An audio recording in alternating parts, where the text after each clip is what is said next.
नन्हा शेरू और जादुई जंगल का रहस्य। कई साल पहले जंगल के उत्तर पूर्वी छोर पर एक छोटा सा शेरों का परिवार रहता था। गहरी गुफा में बसा वो घर बाहर से जितना डरावना लगता था, अंदर उतना ही शांत और स्नेह भरा था। रात के तीसरे पहर, जब पूरा जंगल सो रहा होता था, एक अजीब सी नीली रोशनी आसमान में चमकती। हवा में अजीब सा सन्नाटा छा जाता और पेड़ों की पत्तियां बिना हवा के भी सरसराने लगती।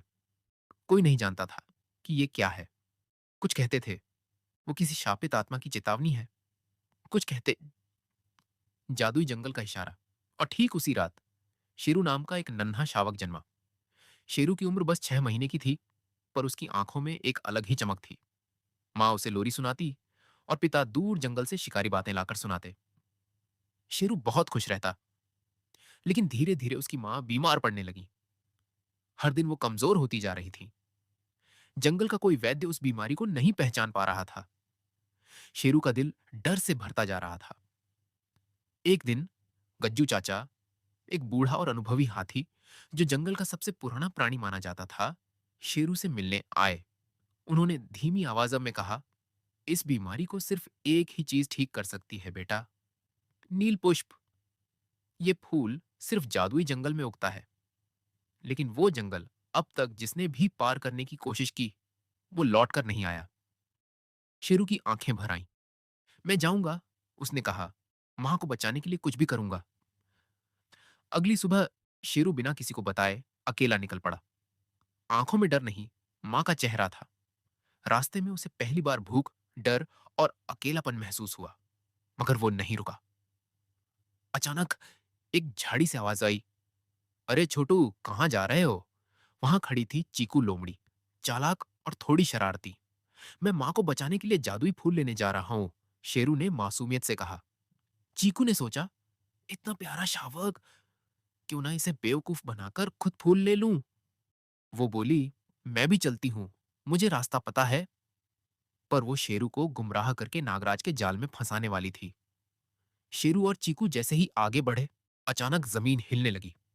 सामने एक काली आकृति उभरी, जो जमीन से निकलकर आसमान की ओर उठने लगी। यह था नागराज। उसकी आंखें आग जैसी जल रही थीं और उसकी फूंकार से पेड़ कांप रहे थे। कौन आया मेरे जंगल में? नागराज गरजा। शेरू कांप गया, लेकिन बोला, मैं सिर्फ अपनी मां के लिए नील पुष्प लेने आया हूं। नागराज हंसा। उस फूल की कीमत बहुत भारी है, नन्हे शेर। वो अचानक गायब हो गया, लेकिन चेतावनी दे गया, हर मोड़ पर तुम्हें खुद से लड़ना होगा। रात को शेरू अकेला हो गया। चीकू भाग गई थी। तभी एक पेड़ पर बैठी उली उल्लू बोली, डरो मत शेरू, सच्चे दिल वालों के लिए रास्ता बन ही जाता है। उली ने शेरू को बताया कि नागराज के पास फूल का पहरेदार बनने की शपथ है, पर सच्ची निष्ठा उसे भी पिघला सकती है। शेरू को 3 परीक्षाओं से गुजरना था। भय की परीक्षा, जहां उसे अंधेरे और अकेलेपन से लड़ना था। लालच की परीक्षा, जहां उसे सोने के फूल मिले, लेकिन उसे चाहिए था केवल नील फूल त्याग की परीक्षा, जहां उसे खुद की जान देकर मां को बचाने का निर्णय लेना था। शेरू हर परीक्षा में खरा उतरा। नागराज फिर सामने आया। अगर फूल चाहिए तो तुझे अपनी जान छोड़नी होगी। फूल एक ही जान बचा सकता है, मां की या तेरी। शेरू ने बिना हिचक कहा, अगर मां नहीं रहेंगी तो मेरा होना बेकार है, ले लो मेरी जान। उसकी सच्चाई ने जंगल की सारी ताकतों को हिला दिया। फूल खुद चमकने लगा और शेरू की छाती पर जा गिरा।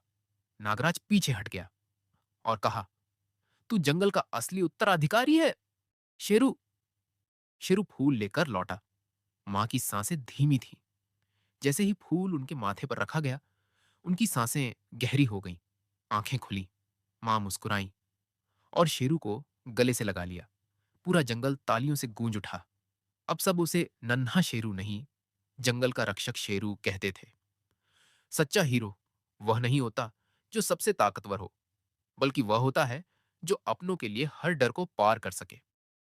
क्या आपने कभी अपनों के लिए डर से लड़ाई लड़ी है? क्या आपके अंदर भी है शेरू जैसी हिम्मत? अगर हां, तो कमेंट में लिखिए, मैं भी शेरू हूं।